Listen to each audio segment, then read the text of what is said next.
అమ్మా అయ్యా అమ్మా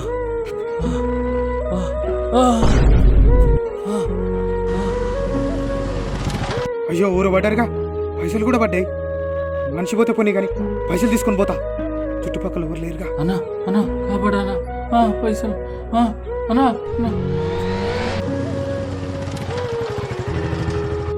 రే ఎవరు కింద పడ్డారా, పోయి లేపుదాం పారా. అయినా వాడు ఎవడో మనకు తెలియదురా, వాడు వస్తుంది బతుకుతుంది, మనకు లేట్ అవుతుంది రా. పోనీ ఏంద్రా అట్ట మాట్లాడుతుందిరా, ఎండల వల్ల వాడు కింద పడ్డాడు రా, పోయి వాటర్ అయినా తాపిద్దాం పారా. అరే ఇవన్నీ మనకెందుకురా, మనకి ఎండ కొడుతుందా, మనం అయితే పోదాం దారా. ఆగురా ఆగురా ఒక్క నిమిషం ఆగురా. అన్నా లే అన్న లే అన్న, వాటర్ తాగన్నా లే అన్న. అన్న ఏమైందన్నా, ఎట్లా పడ్డావు అన్న నువ్వు? అరే మమ్మ నువ్వారా? ఇప్పుడు దానికి వద్దన్నావు గారా, ఇప్పుడు నీ ఫ్రెండ్ అయ్యండి రా. ఆపద ఉన్నప్పుడు ఎవరినైనా కాపాడాలి, అది మనుషులైనా జంతువులైనా. సరే మామ, ఇప్పటి నుంచి అట్నే చేస్తారా.